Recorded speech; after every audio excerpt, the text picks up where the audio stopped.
माता की जय जय माता। देश की रक्षा कौन करेगा, कौन करेगा? हम सर।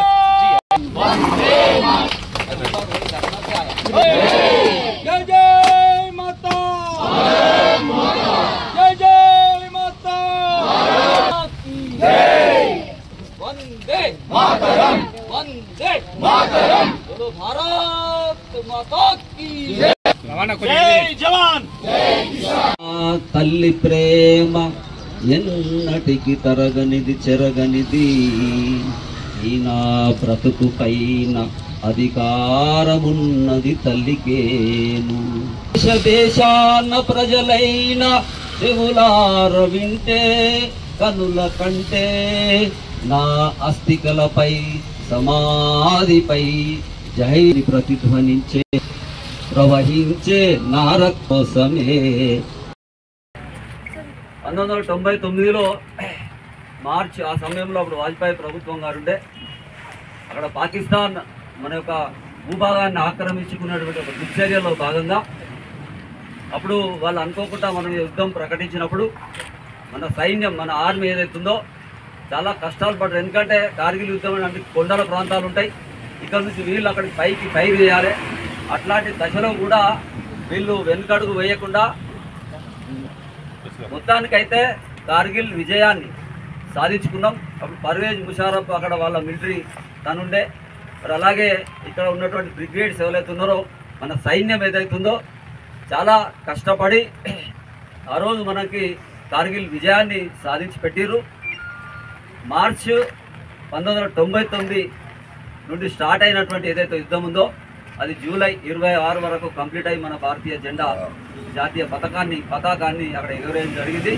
దాన్ని మనం ఆ రోజు నుంచి 2024లో మనప్పుడు కేంద్ర హోంశాఖ మంత్రి విద్యాసాగర్ రావు, జార్జ్ ఫెర్నాండెజ్ రక్షణ మంత్రిగా ఉన్నప్పుడు నేను ఒక ఎన్సీసీ క్యాండిడేట్ 3 సంవత్సరాలు నేను 8th, 9th, 10th అప్పుడు మా ఎన్సీసీ గురువు నారాయణ గారు ఉండి మరి అప్పుడు ఉన్నటువంటి ఏదైతే నాలో ఆ తపన ఏదైతుందో నేను దాన్ని ఉద్దేశించుకొని సాగర్జీని కోరినప్పుడు జార్జి ఫెర్నాండెజ్ గారికి లేఖ పెట్టడం వల్ల అప్పుడు ఢిల్లీకి పంపించి మన సిరిసిల్ల నుంచి ఒక 2 మున్సిపల్ నుంచి పంపించడం జరిగింది.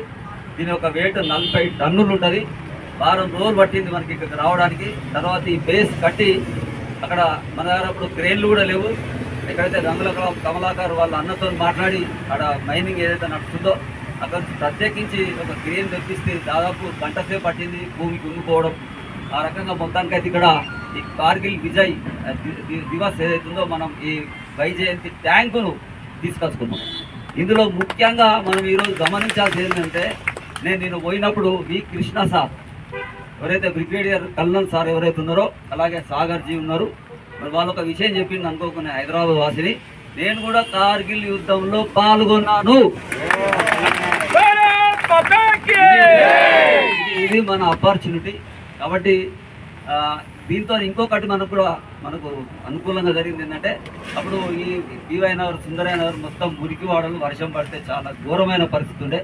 అప్పుడు 40 ట్రాక్టర్లు మనము పొద్దున 7 నుంచి సాయంత్రం 7 దాకా ఒక 3 నెలల పాటు మొత్తం ఉన్నటువంటి మొరం ఏదైతుందో బ్రహ్మాండం మొరం తీసుకొని దాదాపు 25 కిలోమీటర్ల మొరం రోడ్డును చేసుకున్నాం. సిరిసిల్లలో మళ్ళీగా మొరం అవసరం లేని రకంగా చేసేసినాం.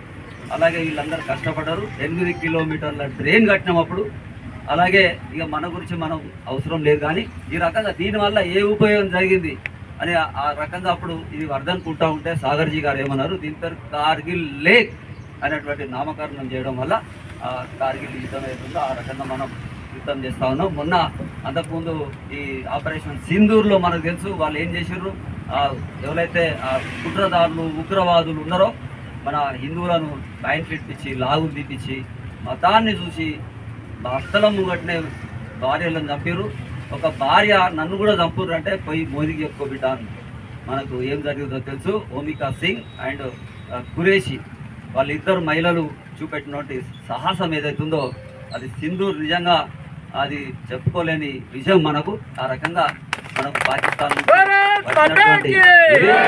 ఇప్పటికైనా నేను చెప్పేది ఒకటే, ఫస్ట్ దేశాన్ని ప్రేమించుకోవాలి, దేశాన్ని కాపాడుకోవాలి. ఒకవేళ భారతదేశం పోతే మళ్ళీ రాదు. అప్పుడు 1000 సంవత్సరాలు ముస్లింలు, 200 సంవత్సరాలు బ్రిటిష్ వాళ్ళు ఏలిరు. అప్పుడు ఏదో అందరు కష్టపడి వచ్చింది. కానీ ఇప్పుడు అంతర్గత పోరున్నది. బయట నుంచి చైనా కావచ్చు, పాకిస్తాన్ కావచ్చు, బంగ్లాదేశ్ కావచ్చు, అమెరికా 2 మూతల పాములాగా గోడ మీద పిల్లిలాగా చేస్తూ ఉంటుంది. ఈ రకంగా ఎక్కడ చూసినా మనకు చాలా ఇబ్బందులు ఉన్నాయి. అయినప్పటికీ నేను అదే అంటున్న సార్తో, ఇప్పుడు మన విద్యార్థి జూనియర్ కాలేజ్ ఏదైతుందో అక్కడ కూడా వాళ్ళు ఎన్సీసీ స్టార్ట్ చేయమని సార్ను కోరినారు.